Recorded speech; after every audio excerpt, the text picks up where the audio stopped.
A paz do Senhor Jesus para todos. Amém. Já há uns dias que não apareço aqui, mas sempre quando venho com uma palavra da parte de Deus, algo proveitoso, né? Algo que venha nos trazer um ensinamento, um conhecimento, ou continuar, né, conhecendo, aprendendo uns com os outros. E já que esse 31 de outubro aí foi comemorado mais uma vez, né, o dia da Reforma Protestante,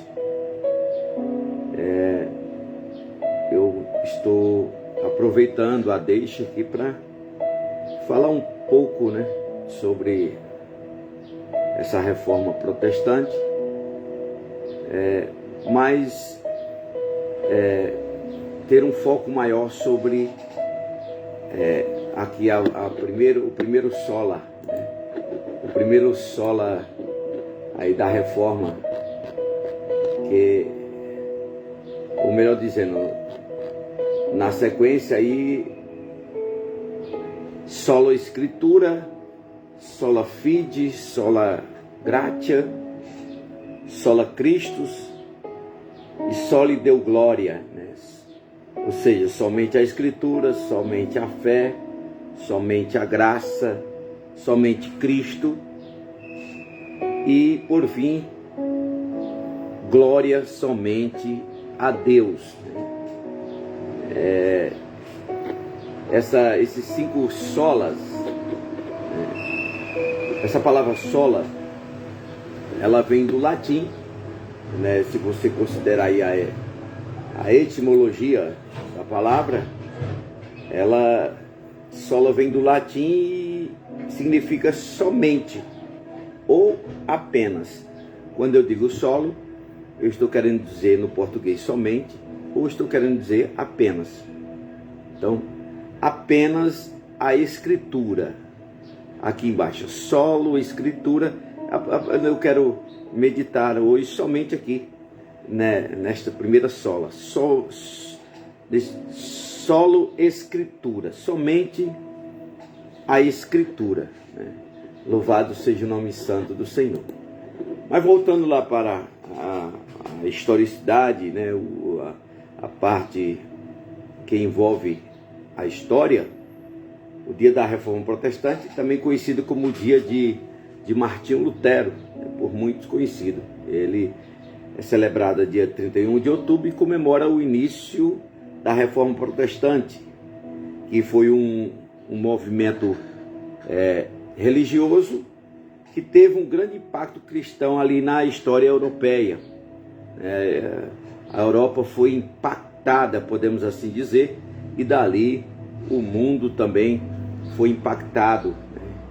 Essa reforma teve início em 31 de outubro de 1517, né? Você que é historiador, aí, e você também que não é, mas que gosta de um conhecimento. Esse aqui o Martinho Lutero, ele foi o quê? Ele foi um monge teólogo, que por sinal ele era alemão. Ele afixou aqui as 95 teses ali na porta da igreja do castelo de Wittenberg, lá na Alemanha. Então, nos textos, ele argumentava, o que Martinho Lutero argumentava?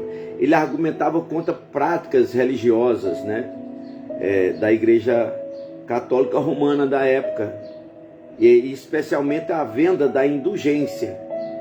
Então, ele mesmo, de lá de dentro, ele protestou sobre a venda de indulgência, ou seja, pessoas poderiam, na tese, né, daquela época, serem salvas comprando por dinheiro a sua salvação. Então, uma série de mudanças ali no cristianismo partiu daquela reforma protestante.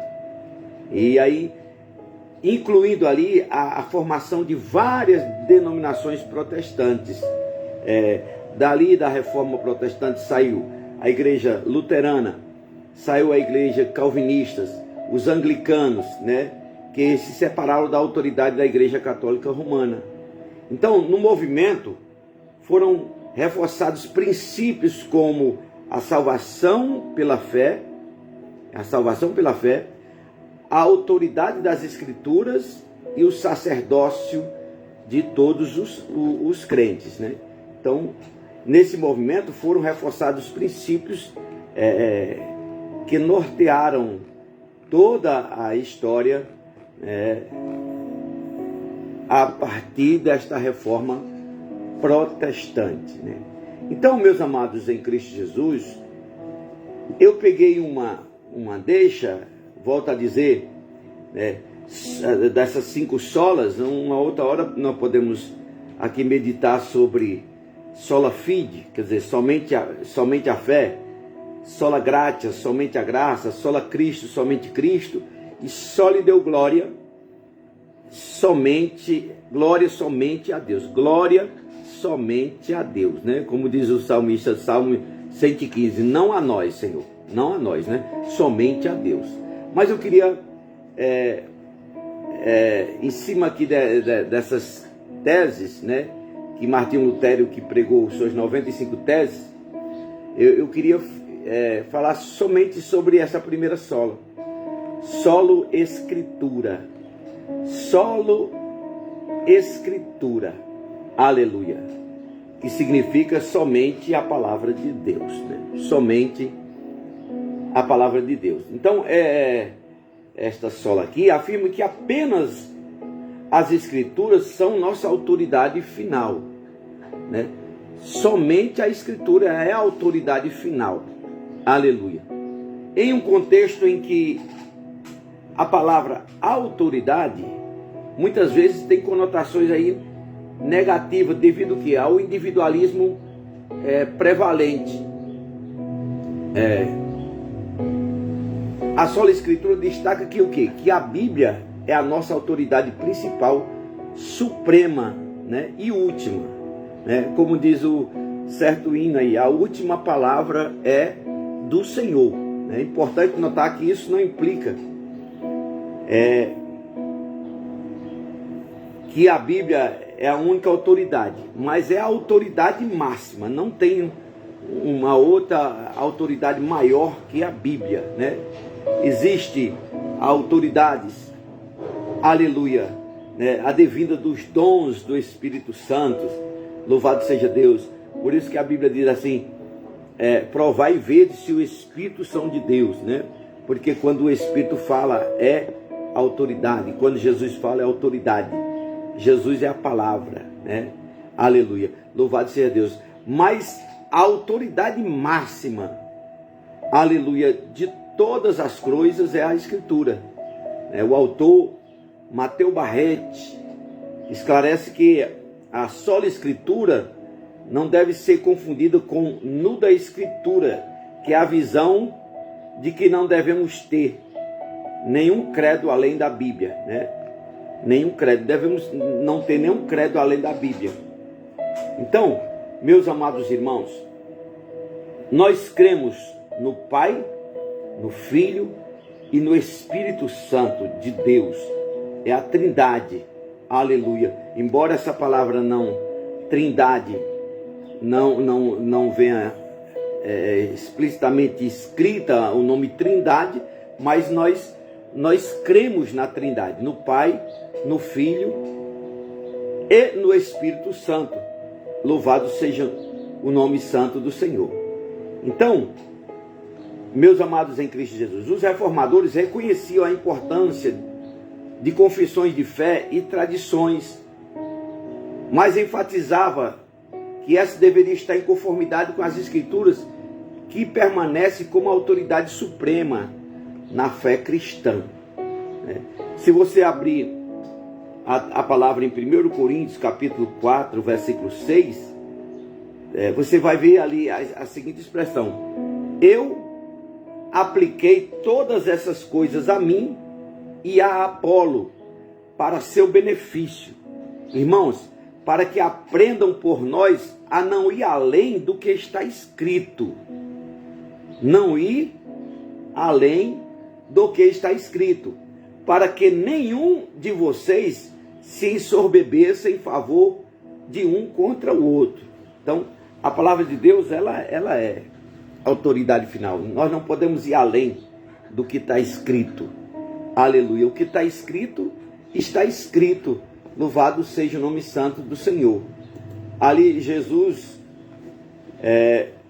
nós sabemos que lá em João 7, versículo 38, diz a palavra do Senhor: aquele que crê em mim, Jesus dizendo, aquele que crê em mim, crê nele, como diz as Escrituras, como diz a Escritura, do seu interior fluirão rios de água viva. João 7,38.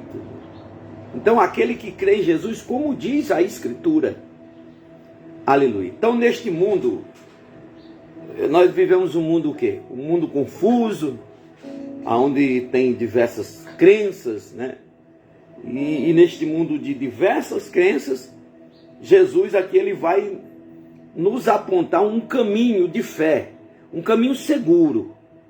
Não é um caminho inseguro, não é um caminho do talvez, não é um caminho do quem sabe, pode ser, talvez, não. É um caminho certo. Jesus, ele mesmo disse, eu sou o caminho, não é um caminho, não. Não é um caminho no meio de outros caminhos, né? Porque só tem um caminho, é Jesus Cristo. Eu sou o caminho, ele é a verdade e ele é a vida. E ainda mais, ele fecha ainda dizendo que ninguém, né, sem nenhuma exceção, sem exceção nenhuma, porque Deus não faz acepção de pessoas, né? Ninguém, quando a palavra de Deus diz ninguém, na totalidade, né? Total, é pleno. Ninguém vai ao Pai se não for por mim, se não for por ele, Jesus. Então, este é um caminho. Quem segue as Escrituras, como ela mesmo diz, né? E podemos, você pode dizer, algumas pessoas não a crer na palavra de Deus, e é um direito das pessoas, né? As pessoas têm o direito de crer ou de não crer. Isso é um direito de cada um dentro do seu livre-arbítrio. É mais uma nos argumentos, podemos assim dizer, que várias pessoas dizem não crer na palavra do Senhor, é porque a palavra de Deus, a Bíblia, eles dizem nessa tese que foi escrita por homens. Na verdade, foram homens que escreveram, não foram os anjos, não foram seres celestiais, né? Isso tem até uma razão, tem uma certa verdade, e é verdade. Quem escreveu, os 40 eruditos que foram levantados por Deus, foram homens cheios do Espírito Santo. Leia na sua casa, olha, preste atenção às referências que eu dou, e você escreve aí, e você lê, para você ver que eu não falo de mim mesmo. Segunda Epístola de Pedro, no capítulo 1, versículo 20 ao 21, diz assim: nenhuma profecia da Escritura vem da própria interpretação de alguém. Nenhuma. Pois nenhuma profecia, nenhuma palavra, nenhuma escrita, nem nada, nenhuma profecia jamais foi produzida pela vontade do homem. Jamais. Mas os homens que são comedor de feijão, como eu e você, como dizemos, né? Mas os homens falaram da parte de Deus, movidos pelo Espírito Santo. Aleluia. Então, os homens foram movidos pelo Espírito Santo. Segunda Epístola de Pedro, capítulo 1, versículo 20 ao 21. Se você for ler também para uma maior ênfase naquilo que eu estou lhe entregando, se você ler a segunda carta de Paulo a Timóteo, no capítulo 3, versículo 16 e 17, diz assim: toda a escritura é inspirada por Deus e útil para o ensino. Toda a escritura é inspirada por Deus e ela é útil para quê? Para o ensino. Se a pessoa quiser ser disciplinada, se a pessoa quiser ser educada numa fé cristã autêntica, ele tem que se debruçar na palavra de Deus. Ele tem que se jogar em si, na palavra de Deus, e absorver ela como regra de fé, como bússola do viajante. Louvado seja Deus. Toda a escritura é inspirada por Deus e útil para quê? Para o ensino, para a repreensão, para a correção e para a educação na justiça, a fim de que, qual é a finalidade dessa utilidade da palavra de Deus? Se ela é útil para repreender, se ela é útil para ensinar, se ela é útil para corrigir, se ela é útil para educar na justiça de Deus. Qual é o fim disso? Aí a palavra de Deus diz assim, em 2 Timóteo 3,16, finalidade, a fim de que o homem de Deus, veja bem, a fim de que o homem de Deus, o homem no sentido geral, né? Tanto o homem como a mulher, a fim de que o homem de Deus ou a mulher de Deus seja perfeito e perfeitamente habilitado para toda boa obra. Aleluia. Então, se precisamos de uma habilitação, podemos dizer aí, falando de coisas corriqueiras, cotidianas, né? Se você precisa de estar habilitado para trafegar em uma BR dentro da lei, você precisa estar habilitado para então seguir aquele caminho. A palavra, quanto à vida de fé do ser humano, não é de forma diferente, né?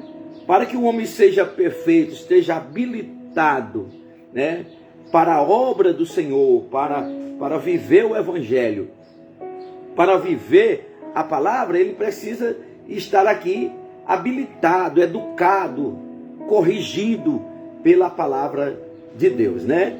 E podemos entender uma coisa, que a palavra de Deus, ela nem sempre, às vezes, ela não soa de forma, né, doce, né? A palavra de Deus, às vezes, vem de uma forma repreensiva, de teor amargo, né?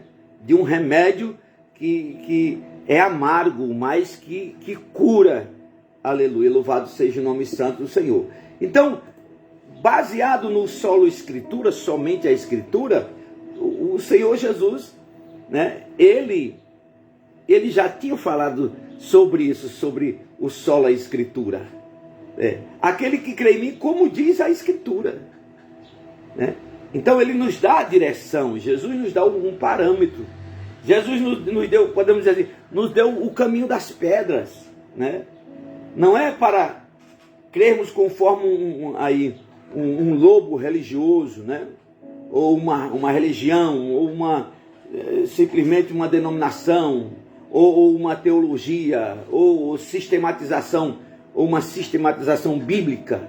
Tudo isso são importantes para a vida do homem, desde que essas denominações, desde que essas teologias, essa sistematização bíblica esteja de acordo com a palavra de Deus, né? Andarão dois juntos, né, se não tiver de acordo, né? Não. Muitos falsos profetas se levantaram na história, né? Desde os dias, muito tempo. Lembro no cativeiro babilônico, alguns profetas surgiam, né, com aquelas mensagens dizendo que haveria paz, e o cativeiro teria que durar 70 anos. E ali vários profetas que profetizaram no período babilônico, como Jeremias, eles diziam: não haverá paz.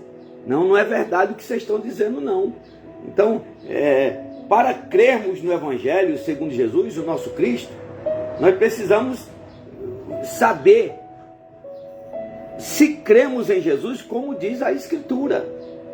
E com o olhar do Evangelho de Cristo em nosso olhar, podemos aí o quê? Discernir se o que chega aos nossos sentidos é de Cristo ou não é de Cristo, né?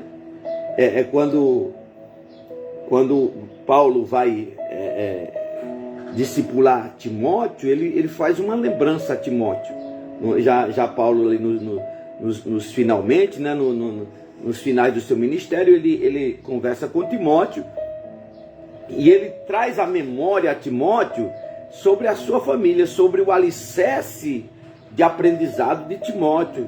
E ele diz: lembra de quem tu aprendeste, né? Da tua avó Lóide e da tua mãe Eunice, né? E fez menção de bases, aleluia. E aquelas mulheres, elas não ensinavam tradições religiosas, elas ensinavam a seus filhos a Escritura, né? Então, se nós seguirmos o sentido de Cristo, do Evangelho, como Jesus disse à mulher samaritana, né? Aleluia. Aquele que eu der de beber nunca mais terá sede. Jesus estava falando sobre a palavra, o Espírito de vida, a palavra, né? Então, precisamos ganhar maturidade. Para o quê? Para fazer igual a Paulo, reter apenas o que for bom, o que for vida para a nossa vida, né? Examinai tudo e retende o bem. Retende o bem. Louvado seja Deus. Entretanto, não é para ficar também só preso na letra, as tábuas de pedra ou a literalidade bíblica. Também, por outro lado, não é para a gente ficar dependendo muitas pessoas ficam dependendo de pseudos revelações, né? Que são arquitetadas aí de forma mercenária, né? Para tirar proveito, ganhos, né? Usando a própria palavra, E olhe que a gente tem que ter um cuidado de quando Jesus, observando o que aconteceu com Jesus, quando foi levado para o deserto para ser tentado, e Jesus lutou com o inimigo usando a própria palavra, né? O inimigo usava a própria palavra de forma distorcida. Então é preciso saber de quem tem aprendido, de quem está aprendendo. Porque pode haver mal intencionados usando a própria palavra de Deus, como o inimigo queria que Jesus pulasse, porque estava escrito, né, que aos anjos daria ordem ao seu respeito, então pode pular. Aí Jesus diz: não, peraí, você tá literalizando aí, você está aí dogmatizando o versículo.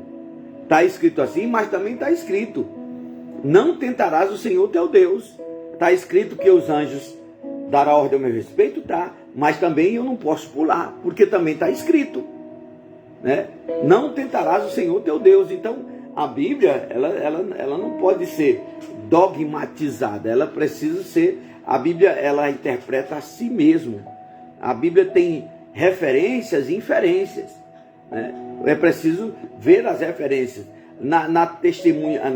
A palavra tem que testemunhar 2 ou 3 vezes para virar uma doutrina.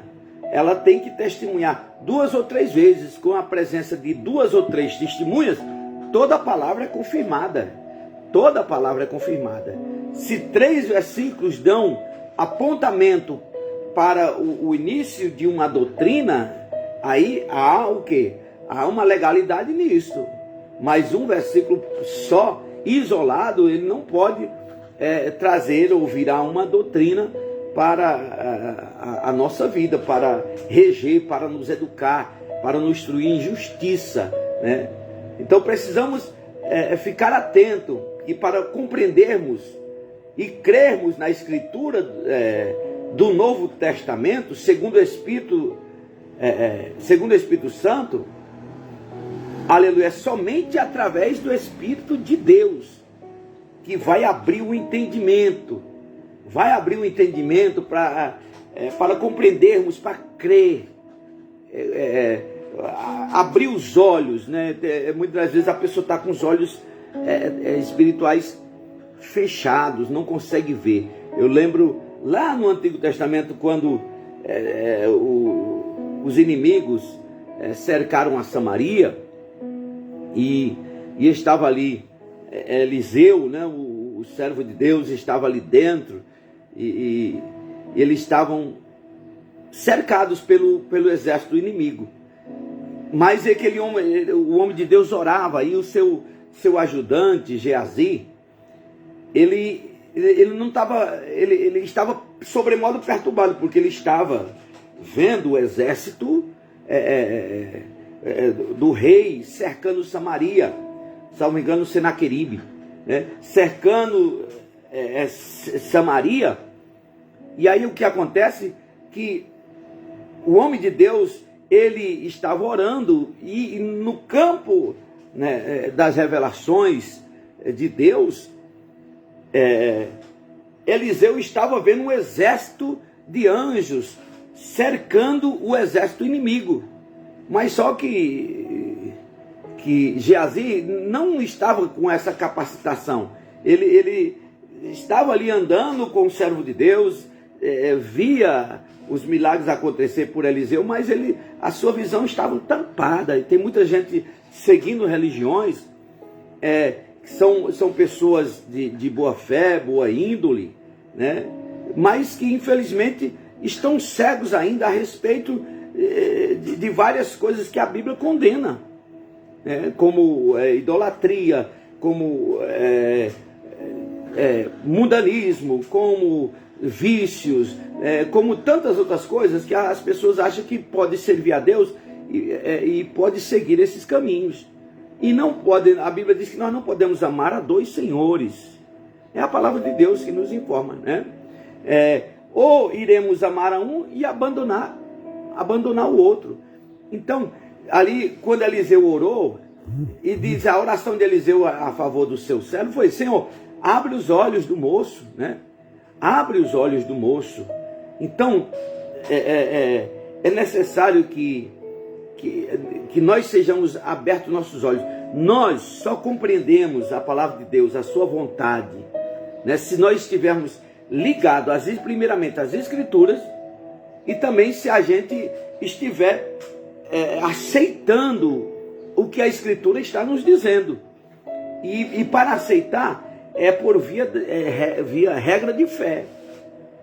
Não devemos ler a Bíblia somente como um livro histórico, como um livro poético, né? Não, a Bíblia, a Escritura, ela é espírito e vida. A palavra é como espada alguma de dois gumes, que vai até juntas, medulas, ósseas, e vai até a divisão da alma e do espírito, e é apta para discernir o pensamento do coração do homem. Então, precisamos abrir os nossos olhos, né? Para não vivermos na legalidade mais da lei. Por exemplo, as pessoas ainda são forçosos a viver um sistema da lei, aonde a dispensação da graça nos trouxe liberdade, né? Para vivermos a vida em Cristo com liberdade, sem precisar guardar dias, sem precisar se abster de tal alimentação, porque pela palavra e pela oração tudo é santificado, né? A consciência, pela consciência, aleluia, que em nós está colocadas, aleluia, nós não trazemos julgamentos, né? Não trazemos julgamentos. Então fomos libertos, aleluia, somos libertos. Leia Romanos 14, você vai ver ali a liberdade que há em Cristo Jesus para servir sem legalidade, mediante a graça. Por exemplo, o Paulo era um doutor da lei. Paulo era zeloso da lei, né? Paulo era tanta coisa da lei, era um homem instruído, era um homem habilitado no conhecimento, né, das leis, e guardava com zelo e perseguia aqueles que por fé e graça viviam de forma diferente, porque acharam liberdade em Cristo para viver de forma diferente, ser sem condenado por nada, porque nenhuma condenação há para quem está em Cristo Jesus. Não adianta alguém querer me condenar, não adianta alguém querer condenar você, se estamos vivendo em Cristo de forma graciosa, fomos perdoados, temos o nosso nome escrito no livro da vida, seguimos a fé em Cristo, né, com nossas falhas, nossos erros, mas buscando a cada dia a misericórdia do Senhor, nenhuma condenação. Quem tentará acusação, né, contra os servos de Deus, né? Se é Deus quem nos justifica através de Cristo Jesus. Então Paulo foi fariseu, foi um homem da lei, foi um homem escriba, foi zeloso da lei. Mas veja bem, se você vê lá em Atos dos Apóstolos, né, você vai ver o encontro que Paulo teve que fazer com Jesus. Paulo não ficou mais um homem legal, da lei, depois que ele encontrou Jesus. A primeira coisa que aconteceu quando ele viu o clarão do poder de Deus, a luz raiou e ele ficou cego, né, ali durante 3 dias. Você pode ver, quando ele ficou cego, ele continuava sendo o Paulo legalista. Quando ele estava cego, continuava cego, ele continuava sendo o mesmo Paulo sem transformação. E foi preciso o quê? Que Ananias orasse e as escamas caíssem dos olhos. Tudo isso tem uma vazão para a espiritualidade. Tudo isso aponta as coisas da Bíblia, nos dá uma lição espiritual. Então, quando as escamas dos olhos de Paulo caiu, ele começou a enxergar quem era Jesus. Ele começou a enxergar quem era Cristo. Ele começou a enxergar verdadeiramente o caminho da salvação. Ele começou a reconhecer quem era a igreja, aleluia, eleita, quem eram os escolhidos. E aí, quando Deus fala com Ananias para ir orar por Saulo de Tarso, na princípio ele não quis, Ananias não quis, porque era um homem perseguidor dos cristãos, dos crentes. Mas o próprio Deus, ele fez questão de dizer quem seria Paulo depois que as escamas dos olhos caíssem. Eles vai sem duvidar, porque este é para mim um vaso escolhido, né? Ele irá padecer agora, ele vai saber o que é perseguir o crente, ele vai saber o que é perseguir um cristão. E assim foi a vida de Paulo, foi todo o tempo sofrendo, né, os espinhos, as agrúrias, as dores. Ele chega a dizer, uma das suas expressões, eu tenho as marcas de Cristo, né?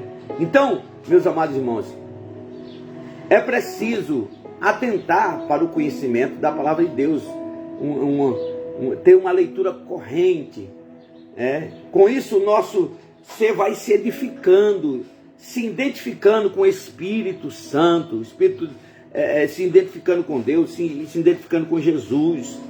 A nossa vida vai ser contextualizando com o sentido, né, revelador da Escritura. Nós vamos a cada dia ficando parecendo a cada vez mais com Cristo, a cada dia tendo um cheiro de Cristo, por causa que a palavra de Deus, ela muda a forma de você pensar, a forma de você sentir, a forma de você agir. Paulo vai dizer, já não vivo eu, mas Cristo é quem vive em mim. Porque Paulo se encheu da palavra. Paulo entendeu só a Escritura. Somente a Escritura me é necessária. Aleluia. Para o entendimento. Aleluia. Para a palavra final. Para me crer no caminho da salvação. Aleluia. Então, nós precisamos deixar a palavra de Deus agir na nossa vida, conforme o Evangelho vai formando Cristo em nós. Aí chega um ponto que o nosso organismo espiritual, né, as nossas entranhas espirituais, ela rejeita tudo que é antivida, tudo que é anti-evangelho, né? Se você for degustar, não entra, porque nosso intestino, nosso organismo está emaranhado com a palavra de Deus, né? Não nos deixa nos cair mais em ventos de doutrinas, né? Doutrinas de homens, doutrinas de demônios, né? A gente não cai mais nesses ventos de doutrina, nem na mão de homens que enganam com astúcia. Meu irmão, existe muitos enganadores, e as pessoas ficam cegas, as pessoas não entendem, as pessoas acham que por causa de uma coisa ou outra, mas na verdade existem lobos devoradores que não perdoam o rebanho, não perdoa, são mercenários. É a palavra de Deus quem nos informa isso, né? E o homem só vai perceber essas coisas se ele estiver ligado na palavra de Deus, se ele estiver ligado no Espírito Santo. Então devemos crer em Jesus, como diz a Escritura. Crer no Senhor, como diz as Escrituras. Aí o que acontece? Se nós crermos em Jesus, como diz as Escrituras, o que o efeito, João 7,38, rios de água viva fluirão do nosso interior. É rios de água viva. Louvado seja o nome santo do Senhor. Rios de água viva fluirão do nosso interior. Louvado seja o nome santo do Senhor Jesus. Então, que possamos, meus amados irmãos, viver, né, só a Escritura, somente a Escritura. Aleluia. Louvado seja o nome santo do Senhor. Rios de água viva vão fluir, vão brotar do interior de quem crer em Jesus, de quem crer na sua palavra. Aqui em João 7:37 e 38, aleluia. Aí é um desafio, né? Jesus desafia as visões tradicionais de muitas religiões, né? Do judaísmo, dos ismos que ali existiam, né? E isso causou lutas internas entre o povo e os próprios líderes, como ocorreu lutas, né, na Reforma Protestante ali de Martinho Lutero, né? As pessoas ouvem suas palavras, veem seus milagres e começaram a se perguntar se Jesus realmente é o prometido. Se lembra lá? Ele é o prometido, será ele mesmo? Mais uma vez ali os líderes religiosos, eles tentam prender Jesus, mas os oficiais ficam tão impressionados com suas palavras que o deixam em paz. Eles ficaram impressionados. Eles diziam assim: ninguém nunca falou como esse homem falou, né? Então, lembra de Nicodemos? Quando Nicodemos, um fariseu, pede o devido processo legal, ele é escarnecido e sua sugestão ali é ignorada. Momentos como esse acabaram por levar os líderes judeus a medidas extremas com Jesus, né? Tomaram medidas extremas com Jesus, né? E durante a festa ali, eu digo, falando no contexto de João 7,38, durante a festa dos tabernáculos, né, a festa das cabanas, Israel lembrou-se da intervenção milagrosa de Deus durante o seu tempo no deserto. E como parte da celebração, os sacerdotes levavam água para o altar no templo, relembrando a provisão de água da rocha feita por Deus ali em Êxodo 17:17. No último e mais importante dia da festa ali, os sacerdotes circuncidavam ali o altar 7 vezes com um recipiente com água. Este é o momento ali que Jesus faz esta afirmação, que começou no versículo 37. Essas palavras continuam um tema que Jesus já havia usado antes, ali com a mulher samaritana em Sicar, e as pessoas perto da costa ali da Galileia. Então, Jesus, nesse contexto, ele diz: se vocês creem em mim, como diz as Escrituras, não essas águas que vão fluir, mas águas vivas fluirão do seu interior. Aleluia. Porque a palavra de Deus vai nos libertar. João 8,32 diz: conhecereis a verdade, a sola Escritura. Conheça a verdade. Procure conhecer a verdade. Procure o entendimento. Aqui, na palavra de Deus. Aleluia. Este entendimento na palavra de Deus, solo Escritura, somente as Escrituras. A religião não está acima da palavra, dogma não está acima da palavra, nenhuma forma de crença está acima da palavra, né? Somente a Escritura é a autoridade final, é a autoridade, a última palavra é do Senhor. O que a palavra de Deus condena é condenável. O que a palavra de Deus aponta como salvação é salvação, né? Como diz a palavra de Deus, aquele que crê em mim, quem crê e for batizado será salvo. Quem não crê, portanto, já está condenado. Essa é a palavra de Deus. Atos capítulo 4, versículo 12. Somente a Escritura diz assim: porque em cima no céu, preste atenção, eu estou falando de locais. Pedro, ou melhor, Lucas, que escreveu Atos dos Apóstolos, o historiador Lucas, ele no capítulo 4, versículo 12, ele está dizendo, ele fala de locais, de lugares, e ele vai ser extremo na forma de fazer a pessoa compreender em relação à salvação. Em relação à salvação, né? Atos capítulo 4, versículo 12, na sua Bíblia está escrito assim: porque em cima no céu, local, lá no céu, quem é que você pensa que está no céu agora? Né?